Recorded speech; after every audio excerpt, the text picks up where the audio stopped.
A pleasant morning to everyone.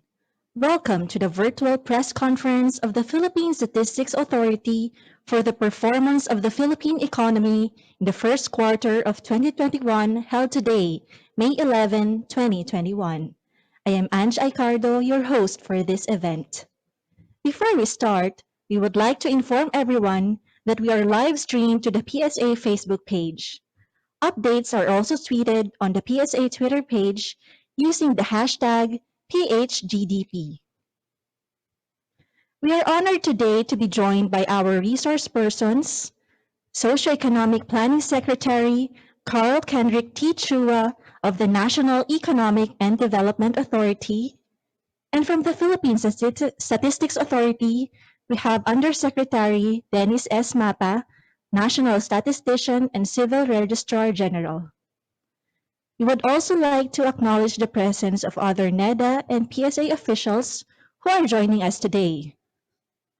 From NEDA, we have Undersecretary Rosemarie Edelion and OIC Undersecretary Jonathan Uy and Assistant Secretaries Carlos Bernardo Abad Santos, Roderick Planta, and Greg Pineda. Now, let us listen to Undersecretary Mapa, who will report on the performance of the Philippine economy for the first quarter of 2021. Good morning, everyone. The Philippine Statistics Authority will now report the performance of the Philippine economy for the first quarter of 2021. The gross domestic product, GDP, posted a negative year-on-year growth rate at negative 4.2% in the first quarter of 2021. The year-on-year growth rate of the net primary income from the rest of the world also declined at negative 75.8%, bringing the year-on-year growth of gross national income, or GNI, to drop at negative 10.9% during the period. On a seasonally adjusted basis, GDP posted positive quarter-on-quarter growth rate of 0.3%. On the other hand, GNI posted a decline at negative 2.0% quarter-on-quarter growth rate during the first quarter of 2021. For the first quarter of 2021, all three major economic industries posted contraction. Growth rates in agriculture, industry, and services posted decline at negative 1.2%, negative 4.7%, and negative 4.4% respectively. On a seasonally adjusted basis, agriculture and services posted positive quarter-on-quarter growth rates at 1.2% and 0.4% respectively. On the other hand, industry posted a quarter-on-quarter negative growth at minus 0.4% during the first quarter of 2021.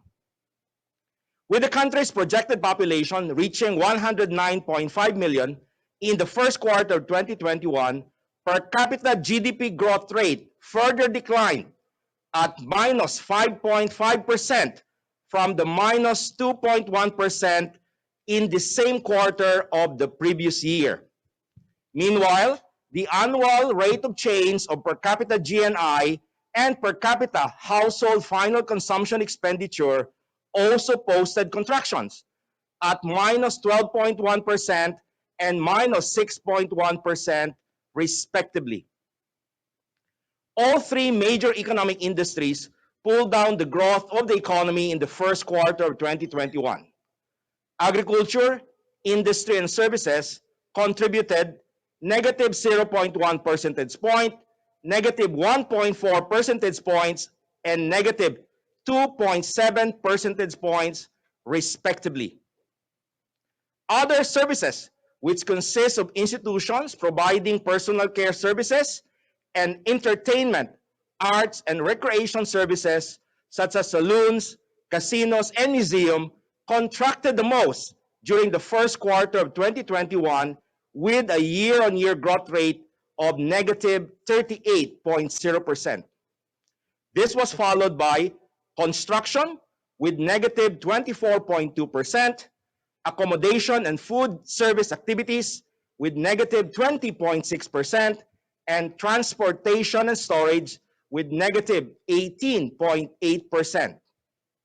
On the other hand, human health and social work activities consisting of public and private human health and social work posted the highest positive year-on-year growth rate of 11.7% during the first quarter of 2021.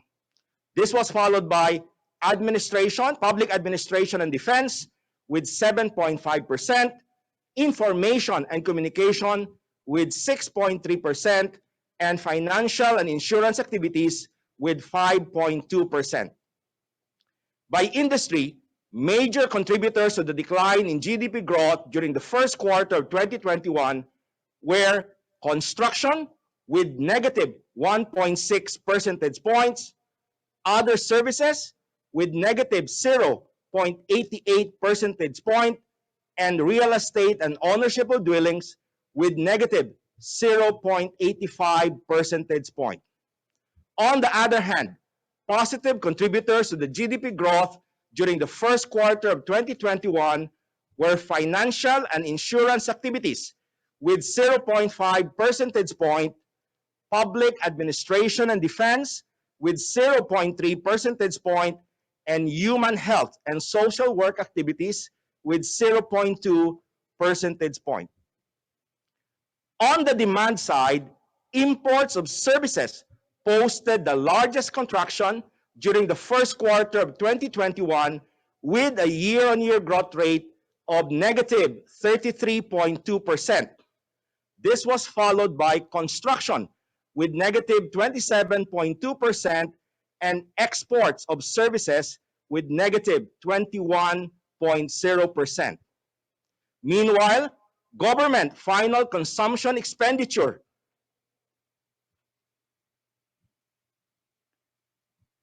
increased by 16.1%, followed by exports of goods at 2.4% and intellectual property products at 1.2%.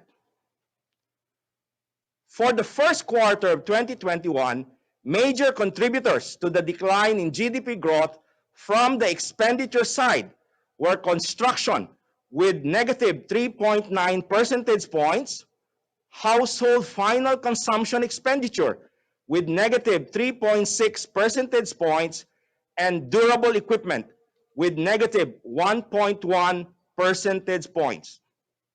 On the other hand, positive contributors to the GDP growth for the first quarter of 2021 were government final consumption expenditure with 2.0 percentage points, net export with 0.6 percentage point, and intellectual property products with 0.01 percentage point. The Philippine Statistics Authority appreciates your presence in the first quarter 2021 National Accounts Press Conference. We look forward to meeting you again on August 10, 2021, when we report the performance of the Philippine economy for the second quarter of 2021. Thank you and good morning.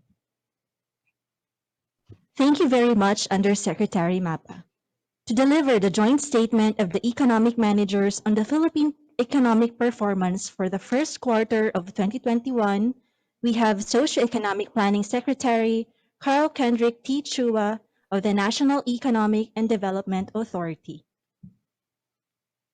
Colleagues in government, friends from the media, fellow Filipinos, good morning. It has been 15 months since COVID-19 hit us. Throughout this unprecedented crisis, the government's priority has been the total health and welfare of the people. When COVID-19 infections spiked, the government imposed the stringent quarantines like the ECQ and the MECQ to save lives from COVID-19 and buy time to improve our health system capacity. On the other hand, when COVID-19 risk subsided, the government focused on the safe reopening of the economy to help the people recover their jobs and income sources to address hunger and their non-COVID-19 illnesses. In other words, our quarantine decisions have always been based on a cost-benefit analysis using both economic and health data. Our aversion to risk for the most part of 2020 has placed the country in a long period of quarantine. This came at a huge cost to the economy and the people. In 2020, gross domestic product or GDP contracted by 9.6%, the lowest since 1947. Millions lost their jobs and income, and this cannot go on in 2021. As we learn to live with the virus, we have recalibrated our approach to the pandemic by managing risks instead of just imposing blanket quarantines. We will continue to be guided by the latest health and economic data in order to safely reopen the economy once this present spike has subsided. As reported by the Philippine Statistics Authority today, the economy improved in the first quarter of 2021 with a slower contraction of 4.2% from an 8.3% decline in the fourth quarter of 2020. On a seasonally adjusted quarter-on-quarter basis, the economy grew by 0.3%. On the production side, both industry and services showed smaller contractions, reflecting the recovery, while the decline in agriculture reflects the ongoing crisis in the hog industry. Industry and services continued their gradual recovery, improving from minus 10.6% to minus 4.7%, and from minus 8% to minus 4.4% respectively. Strong crop production, in particular rice, helped to improve agriculture performance from minus 2.5% in Q4 of 2020 to minus 1.2% in Q1 of 2021. However, the livestock industry saw a 23.2% drop as the African swine fever continues to hit the hog industry hard. To address this, the government has been decisive in lowering the tariff rates and increasing the minimum access volume for pork as a temporary measure to address the supply deficit and bring down the soaring prices of pork. On the expenditure side, growth was driven by consumption in government, which increased by 16.1%. Public construction also significantly improved by 26.2% in the first quarter of 2021, after two consecutive quarterly contractions of minus 27.1% in the third quarter of 2020 and minus 17.7% in the fourth quarter of 2020. The recovery of infrastructure spending reflects the sector's strong job recovery, with a total of 940,000 jobs restored between pre-COVID-19 period and March of 2021. As the economy rebounds in the coming months, we expect business confidence to return, thereby giving private construction further impetus to recover. With millions regaining their jobs and income sources, household spending improved with a smaller contraction of minus 4.8% from a decline of minus 7.3% in the previous quarter. External demand also showed better prospects. Over the past months, merchandise exports gradually recovered and reached strong positive territory in March of 2021. At the same time, the improvement of imports points to further gains in consumption and construction given their sizable import content. The latest GDP performance is consistent with the recovery in the labor market. The relaxation of quarantine restrictions while adhering to the minimum health standards enabled millions to regain their jobs and income sources in the first quarter. As of March 2021, we surpassed pre-COVID employment by 2.8 million jobs as the labor force participation rate improved to 65% and the unemployment rate fell to 7.1%, the lowest since the height of the pandemic. The underemployment rate also decreased from 18.2% in February 2021 to 16.2% in March 2021, reflecting the improvement in the overall quality of jobs. In December 2020, the Development Budget Coordination Committee, or DBCC, affirmed a growth projection of 6.5 to 7.5% for 2021. While the past 7 weeks of ECQ and MECQ in the NCR Plus area will pose downside risk to growth, our actions in the next 8 months can reverse these initial losses. This growth prospect is underpinned by three important policy actions. First is a safe reopening of the economy. Second is a full implementation of the recovery package. And third is acceleration of the vaccination program. The economic managers understand the risk posed by the present spike and agreed to impose stricter quarantines in high-risk areas while allowing large parts of the economy to continue operating. We are working hard to use the present ECQ and MECQ period to improve our health system capacity. For instance, data from DOH shows that between March 28 and May 10, 2021, ICU beds in the country increased from 2,334 to 3,084, while total hospital beds rose from 30,602 to 33,584. In NCR, the center of the present spike, ICU beds increased from 781 to 1,262, and total beds rose from 8,847 to 9,779. In addition, the government and the private sector are working together to improve contact tracing using automated means, such as the prompt sending of a text message or SMS to close contacts to inform them of the need to quarantine. With this, the government can bring down the gap between virus detection and isolation from 7 to 5.5 days.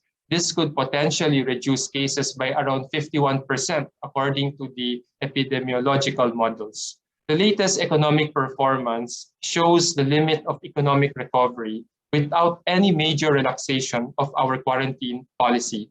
Thus, once the present spike is over, we can implement quarantine restrictions or relaxations rather in a phased approach to boost our recovery this year.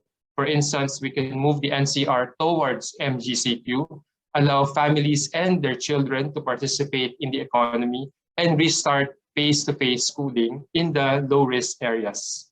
We will complement the safe reopening of the economy with the timely and full implementation of our recovery package.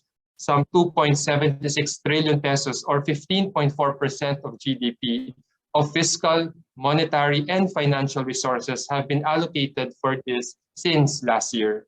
Our fiscal package today includes three budgets that are being implemented together: the Bayanihan 2, the 2020 GAA, and the 2021 GAA, as well as the CREATE law that provides tax deductions to businesses of all sizes and targeted incentives to investors. We have also optimized fiscal savings by giving some 22.9 million individuals in the NCR Plus area with 22.9 billion pesos in supplemental social amelioration program during the recent ECQ period.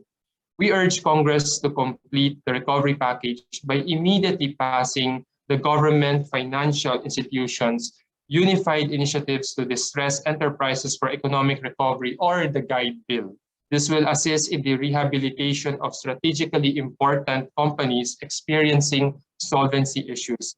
GUIDE will also complement the Financial Institutions Strategic Transfer, or the FIST Act, which helps the financial sector dispose of non-performing assets and loans to enable them to serve more small businesses. Lastly, we will accelerate the vaccination program to help boost business and consumer confidence. As of May 9, 2021, more than 2.4 million doses have been administered to our healthcare workers, senior citizens, and persons with comorbidities.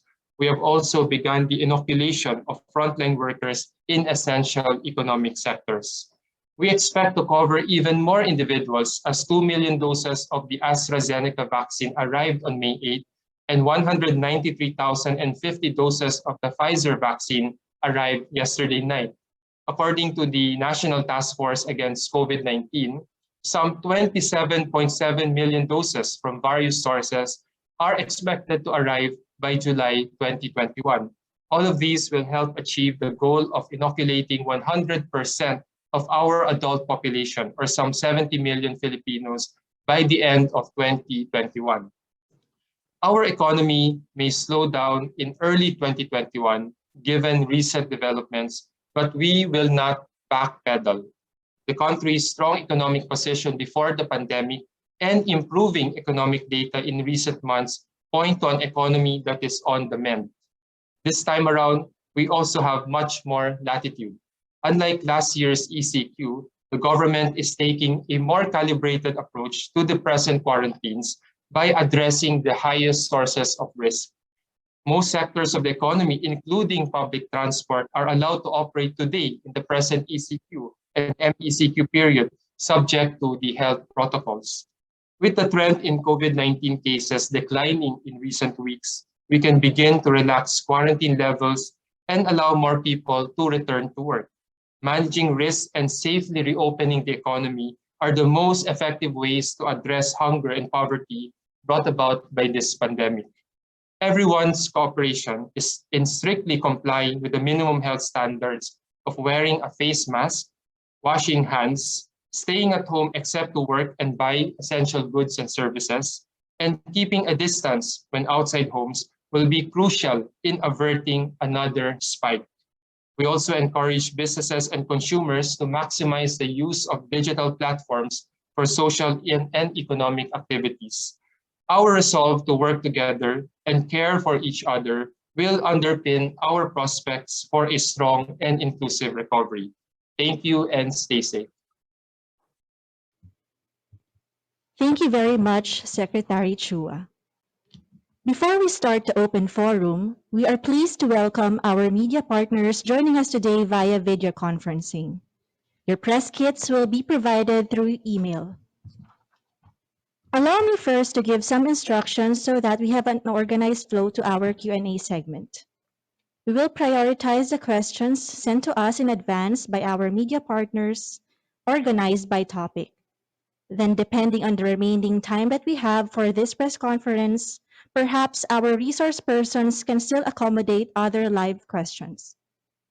To our media partners joining live, you may send your questions through the Zoom chat box, in which the host will first acknowledge your name and organization, followed by your question. Another option is to ask the question directly to our resource persons. To do so, just use the raise hand feature, then wait for the host to acknowledge you before you state your question. Now let's start with the first question. The first question is from Mr. Warren de Guzman from ABS-CBN News. While there was a tightening of quarantine conditions in early and mid-March, the return to ECQ started at the end of the first quarter. How will the tighter quarantine conditions impact the second quarter? Could any gains felt in the first quarter be reversed by the return to tighter quarantine levels?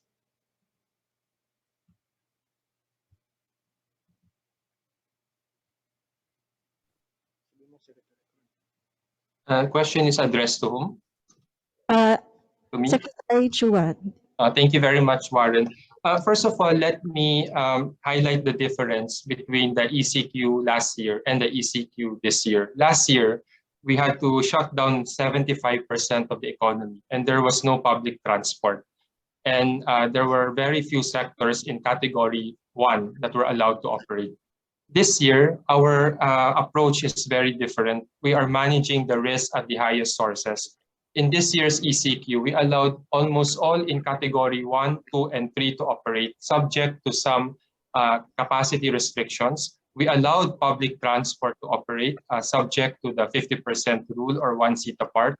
We allowed workers to go out and be exempted from the curfew. So these are some examples of why we think this year's ECQ or MECQ impact on first and second quarter growth are much more muted.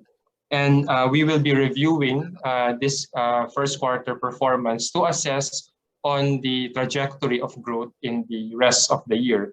As I mentioned, while we have seen some losses in the imposition of this ECQ and MECQ, we still have 8 full months to recover and to catch up. Thank you.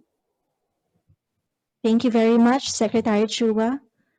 Second question, while jobs are rising, salaries are still down based on average hours worked and reports from the field. Does the economic team have an estimate on when employees can expect salaries to go up? This question is for Secretary Chua. Thank you very much for the question. Since this year started, we have decided to do the labor force survey monthly so that we will be able to get more up-to-date information, at least at the national level, to inform policy. And based on the latest labor force survey, there are many indicators that suggest the quality of work and the move to more full-time work is actually improving or increasing. For instance, in the latest round of the labor force survey, the number of workers in full-time employment increased by 2.3 million. So this brings the new total to 28.2 million in March from 25.9 million in the previous month. And the number of full-time workers in March is almost at par with the figure in January 2020. So that is one indicator. The second is our underemployment rate is also falling from 18.2% in February to 16.2% in March. And recall that prior to the crisis, it was around 14% or 13%. So this one also suggests that people are not just working out of necessity. Because of the improvement in the underemployment rate, we also see improvement in the quality. And finally, the mean hour of work also improved to almost 40 hours in March. So those who used to have part-time work are now finding more full-time work. So we expect this, of course, to temporarily fall during the ECQ period because this labor force survey in March was done before the ECQ period. But the trend, as I mentioned, is far better than last year since we are having a more calibrated approach to managing our quarantine this year. Thank you. Thank you, Secretary Chua. Again, the next question is addressed to you, sir. How will growth be affected moving forward, considering the vaccination program is only expected to ramp up in June when more supplies arrive? Well, our projection for this year has assumed that the vaccine actually will begin to ramp up in the middle of the year. So we are actually on track. As I mentioned, by July, we expect some 27 million doses to come from now until July. So as I also mentioned some time ago, this whole situation right now is very fluid. So we will review the first quarter data and see how that will impact the rest of the year's growth trajectory. We will also review how this more risk-managed approach to the quarantine can also offset some of the initial losses.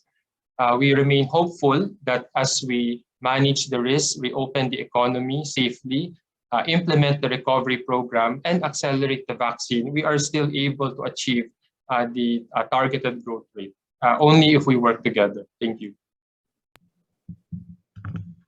Thank you very much, Secretary Chua.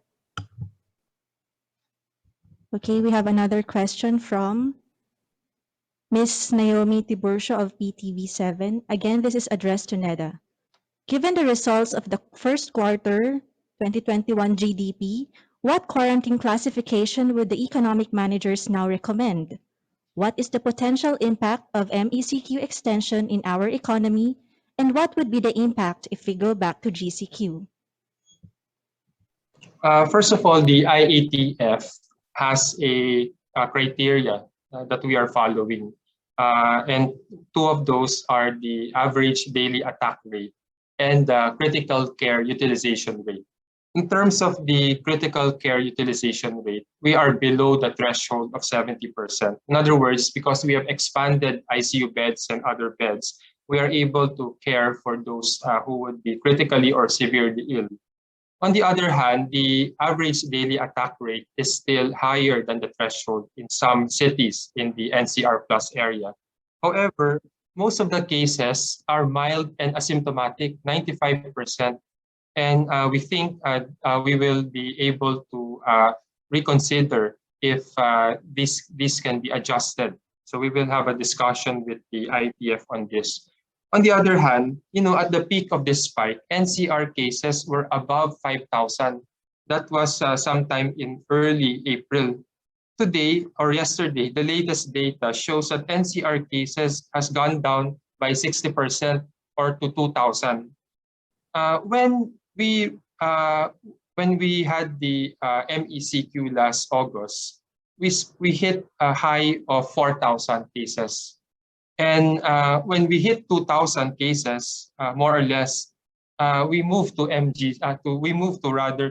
GCQ.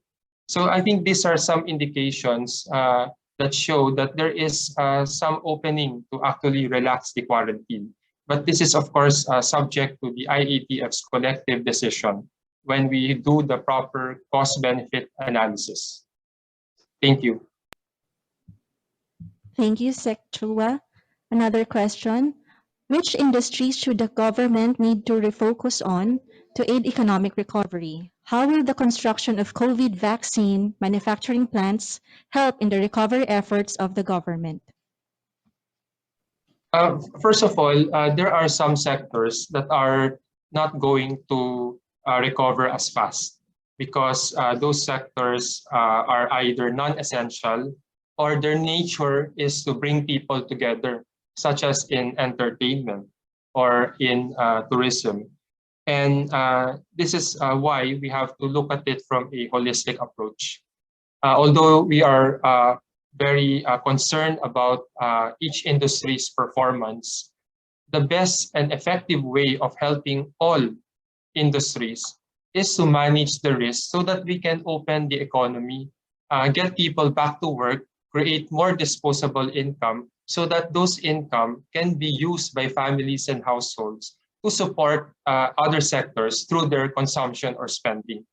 Now, the Bayanihan 2 and the 2021 budget have several items there that target specific sectors, but without a more calibrated approach to opening, we would just be throwing money to sectors where in fact there is no demand because consumer demand and the economy is not fully open. So we will have to address this concern of certain sectors needing help from a more holistic approach.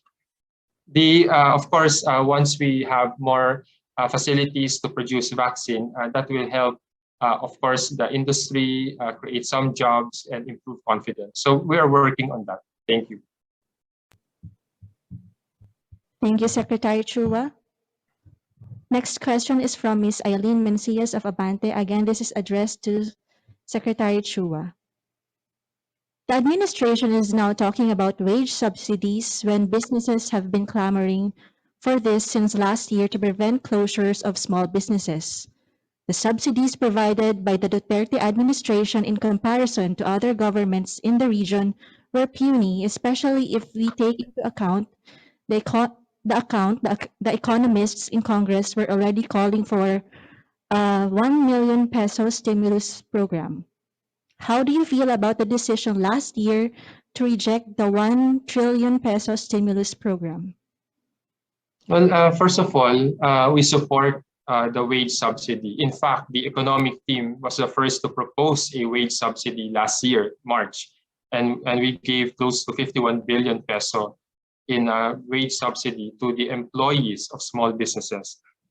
In our discussion with Congress, we expressed our support and our concern that these have to be funded by revenues or savings, and this is part of our discussion. We cannot proceed in proposing large subsidies if we cannot be responsible enough to prudently find the funding source. So this is an ongoing discussion that we have with Congress, and they have agreed to our proposal that these proposals will need to be funded either through new revenues or from savings from efficiency in the budget. Thank you. Again, the next question is for Secretary Chua. Military pension is now close to 10 trillion peso and will equal the national government debt soon. Payments for debt and obligations such as this will compete with other expenditure items. Did the Duterte administration see this coming when it hiked military and police salaries early this term? Does it plan on how to deal with this, or will it just leave it up to the next administration? This is a priority bill. In fact, it is in the top 25 priority bills as approved by the LEDAC Execom that we hope to be passed within the year. So this is something we are working and focusing on. Thank you. Thank you, Secretary Chua. Next question is again addressed to NEDA Secretary Chua. An improvement suggests that it is better positioned from where it was before. First quarter 2021 GDP is still contracting, hence it is in a worse position from where it was before, except that the contraction wasn't as bad. Why do you call it an improvement? Well, first of all, we saw quarter-on-quarter growth. Although it is not very high, these are improvements that will support our recovery towards our growth trajectory of or target of 6.5 to 7.5%. Second, if you notice on the breakdown, exports turned positive, manufacturing turned positive between April of 2020 to March of 2021. We were able to create a net of 2.8 million jobs, if I'm not mistaken. A net, okay, so higher than even the pre-COVID-19 pandemic. So overall, these show the direction of the improvement.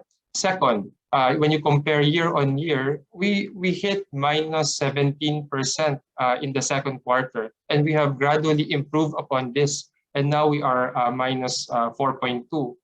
Next quarter, I believe there is a strong reason to see even better or even positive growth. Thank you.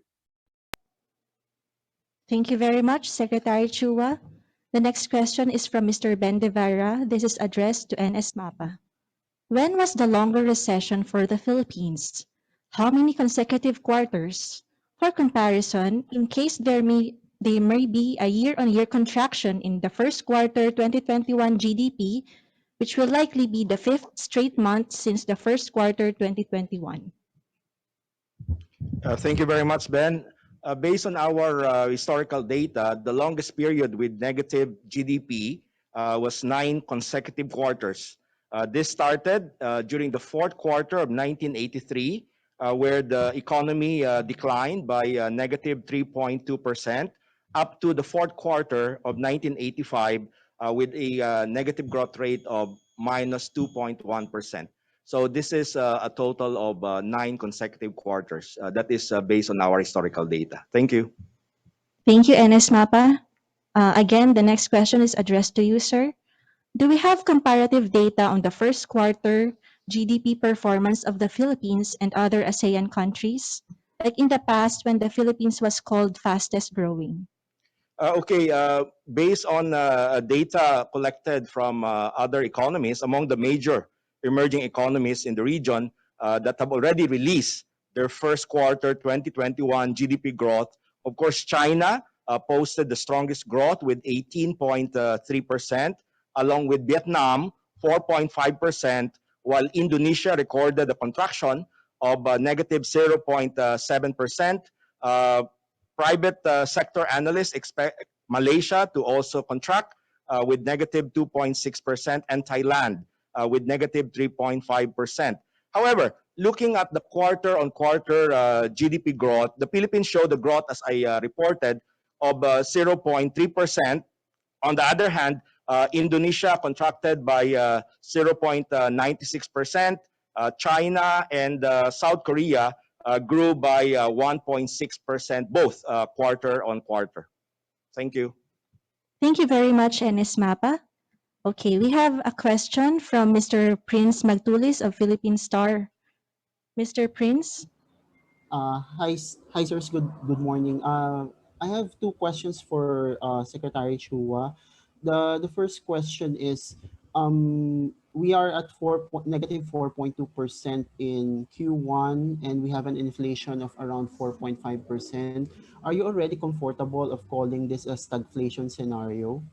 And then the second question is, we are you mentioned the job gains in construction sector, but the latest jobs report also said that the construction sector is home to 760,000 underemployed individuals, meaning even if the sector is actually creating jobs, the jobs being created are not that of quality. Can we get your comment on this? Because the government strategy is focused on infrastructure spending. Thank you.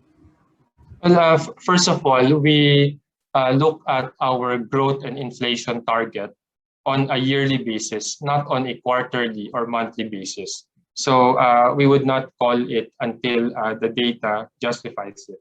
And in terms of inflation, it is driven largely by the increase in hog prices, which in NCR is close to 70% in April. That is why we are decisively addressing that by allowing more importation aided by lower tariffs and a higher minimum access volume so that we can bring down prices and achieve our inflation target. When we did the same in 2019 with the rice tarification law, rice, which used to be the top contributor of inflation, is no longer a top contributor. It is not even in the top 10. In fact, in April, it was a minus contributor to inflation. So we expect the same policy to help achieve the inflation that we have targeted. Now on construction, there are many types of workers in construction. Some have full-time work, some are skilled, some are not full-time, some are less skilled. And a big part of this is the slow pick-up of the economy. And the other reason also is the decreased mobility because for a big part of last year, these workers were not able to get back to their job sites because of some inter-province mobility restriction. So as we saw in the first quarter, infrastructure in the public sector grew significantly. And as we deliver the vaccines, we expect consumer and business confidence to recover and help the rest of the construction sector recover to pre-pandemic levels, including the quality of jobs. Thank you. Thank you very much, Secretary Chua. Does any of our media partners have questions for our resource persons?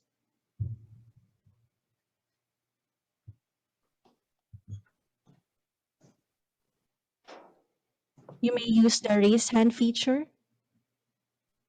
There's somebody raising the hands. Drew Calonso. Mr. Drew Calonzo from Bloomberg. Hello, this is for Secretary Chua. Can you hear me? Yes, please go ahead. Sir, given this first quarter figure and the variants that we have in the current situation in the virus, do you think we can still achieve at least the lower end of our growth target for the full year, the 6.5? Thank you, sir. Well, thank you, Dreo. As I mentioned, we will see downside risks from these past 7 weeks of ECQ and MECQ. But as you go around the city, you know that this type of ECQ is different from last year's because many people are working. The public transport is open and the curfew exempts workers. So the impact will be much less and we will have to recompute everything based on the data we saw today. And as I mentioned also, we have 8 months to catch up. So we will be reviewing and meeting the Development Budget and Coordination Committee to reassess how the first few months of this year's experience and our program for the rest of the year can support our program or targeted GDP growth. Thank you. Thank you, sir. Is from Ms. Melissa Lopez. Ms. Melissa, you're acknowledged. Good morning, Secretary and Undersecretary Mapa. Sir, any of you can answer. Sir, just wanted further details or elaboration on the declining household spending by what were the factors that drove that, and as well as did inflation, how big a role did inflation play in that decline, sir? Thank you. Um, NS Dennis, would you like to take that on the statistics side? Yeah, thank you very much. First is that for the household final consumption expenditure, we have the food and non-alcoholic component declined by 2.2%. Also, clothing and footwear. I'm sorry, food and non-alcoholic beverages increased by 2.2%. However, the big ticket items that really pull down the household final consumption expenditure are one, recreation and culture with negative 32.5% decline. Also transport with negative 26.7. We have clothing and footwear with negative 19.5%, and furnishing of households with negative 10.8%. So those are the major items that contributed to household final consumption expenditure growth in first quarter of 2021. Thank you. Thank you, NS Mapa. Okay, we have Mr. Ben De Vera. He's raising his hand. Mr. Ben, would you like to give your question? Okay, sure. Can you hear me? Ang pangit lang nung Wi-Fi connection ko, but can you hear me po? I can hear you. Great, thank you po. For NS Mapa, to clarify po, yung 9 consecutive year-on-year contraction in the 1980s, mainly because of the debt crisis po, no, during that time. Is that correct po? Or other reasons?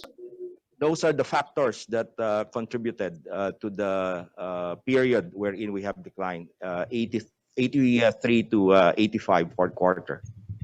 Noted po, sir. And for Secretary Chua, sir, private sector economists, a couple of them right now may mga research notes na po saying that the second quarter would end the the quarter-on-quarter growth posted since the third quarter. Do you or NEDA share the same that we would be contracting on a quarter-on-quarter basis in the second quarter, given and were you happy with the 0.3% quarter-on-quarter growth in Q1 versus Q4 of 2020? And what could be done so we can, I know you're monitoring the quarter-on-quarter growth because this shows how we are progressing against the virus and the restrictions. Thank you, sir. Thank you very much. First of all, on those people who think that the second quarter will be negative, the only way for that to happen is if the quarantine restriction and economic activity is worse than last year. Last year, I felt it already was quite severe, the quarantine, because around last year, April and May, and half of part of June, a big part of the country and the regions driving growth were in the most stringent ECQ. And then even in MECQ, it was quite stringent. If you remember, public transport were very restricted, and at one point were not allowed to operate, and workers could not even go to work. Now, while we are in ECQ and MECQ this quarter for the first part, hopefully not prolonged, it's very different. People can work, the public transport is open, the curfew is exempts the workers, and so on. So I don't think that negative second quarter growth is plausible. Of course, there could be other factors, but this is on a ceteris paribus comparison. Now, on the quarter-on-quarter growth, notice that when we move from ECQ to GCQ, and when the rest of the country moved to MGCQ, we saw major improvements on quarter-on-quarter growth from 8%, I think, to 5%, and now just to less than 1%. While these are, of course, indications of improvement, albeit a smaller improvement, what this experience really shows is that unless there is a major change in how we do our quarantine policy, we cannot expect a significant growth. That is why we have been proposing since October to gradually and safely reopen the economy. So instead of imposing blanket GCQ, why don't we target the areas of highest risk, whether it is a street, a barangay, or a city, or LGU, and the sectors that are most likely to spread the virus, thereby allowing everyone else in other areas or other sectors to have a more normal life. That is the approach that we are have been proposing consistently. Thank you. Thank you, Secretary Chua. Thank you, Mr. Ben. Okay, we have another question. This is from Mr. Ralph Rivas of Rappler, addressed to Secretary Chua. With a sharper than expected decline in the first quarter 2021, will the economic team support Bayanihan 3? First of all, we have 3 budgets already being implemented. 2 of them have been extended and are not yet fully implemented. So I suppose we should prioritize first the budgets that are already being implemented and are not yet fully implemented. Second, the 2021 budget was designed to address these problems. And I understand from the DBM data, 284 billion peso worth of subsidies and assistance are in the budget and can be accelerated. Finally, on Bayanihan 3, as I mentioned, we support the proposal to help the people, especially those afflicted by hunger and joblessness. We have to be prudent in finding a revenue source or savings to fund these important programs. Nothing is free from heaven, so we have to find those revenue sources or savings so that we can deliver these to the people. Thank you. Thank you, Secretary Chua. The next question is addressed to NS MAPA. Can PSA elaborate on construction? Private versus government construction, please. Prospects on government construction in the coming quarters also. Okay, thank you very much. Our data shows, first, we're tracking 3 components in construction. The first one is government, as mentioned by Secretary Chua. Year on year, this grew by 26.2%. However, construction by firms contracted negative 45% year on year, and also the households construction also declined. You have negative 30.1%. So the share of both the firms and the household constitute, that's the private sector, constitute about 67% of this total construction. So that's why despite the positive 26.2% growth in government construction, overall this exhibited a decline. Thank you. Thank you very much, NS MAPA. The next question is from Drew Calonzo of Bloomberg. This is again addressed to you, NS MAPA. What's the first quarter 2021 GDP growth for NCR? If you can also compare it to the fourth quarter 2020 growth. Unfortunately, we don't have the regional data yet because we report the regional data annually. So we will be tracking that as soon as we have more information. Thank you very much. Thank you, NS MAPA. The next question is from Ms. Bea Laforga of Business World. This is addressed to Secretary Chua. With the first quarter GDP growth posting a 4.2% contraction, by how much would the economy need to grow in the remaining 3 quarters to reach the 6.5 to 7.5% target this year? Well, we have to compute that. I understand it will be, of course, higher than the 7.5% to offset the first quarter's negative number. So we'll get back to you on that. Thank you, Secretary Chua. The next set of questions is from Mr. Warren de Guzman. I believe these are the last questions. This is addressed to Secretary Chua. Is the economic team relying on base effects to nudge the second quarter GDP into positive territory? Well, base effects is part of the computation. We are relying on this policy of recalibrating our quarantine restrictions so that instead of having more blanket restrictions, we have more risk managed ones, wherein we open as many sectors as we can and address the highest sources of risk. That is the characteristic of this year's style of ECQ and MECQ.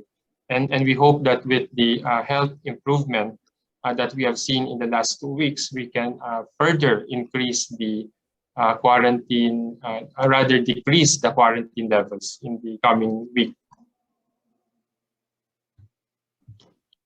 Thank you very much, Secretary Chua. The last question is addressed to you again, sir. Many are calling for a stronger response on the health front, given that none of this will matter if we are forced into tighter quarantine conditions again. Aside from allocating more beds for COVID, is the economic team asking for the health sector for more? Well, first of all, this COVID pandemic is a health crisis, and the intervention, of course, should be on the health side.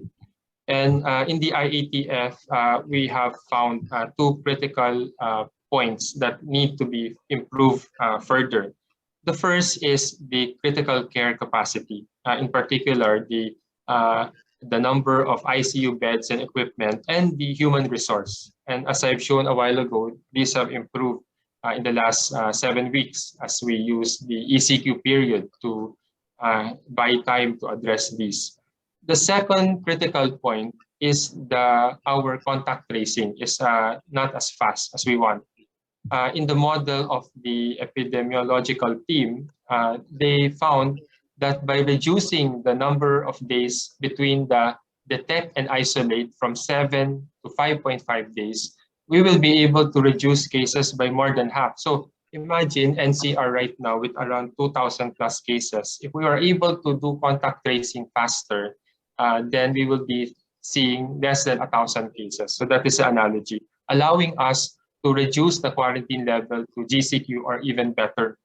That is why I mentioned a while ago that these are the two important interventions that the ITF is working hard so that we can manage and prevent future spikes. Thank you. Thank you very much, Secretary Chua. We would like to thank our resource persons, NEDA Socioeconomic Planning Secretary Carl Kendrick T. Chua, and PSA Undersecretary Dennis S. Mapa, National Statistician and Civil Registrar General. We would also like to thank officials from NEDA and PSA and our media partners for participating in this press briefing. Once again, I'm Angie Cardo from PSA, wishing you a good day ahead.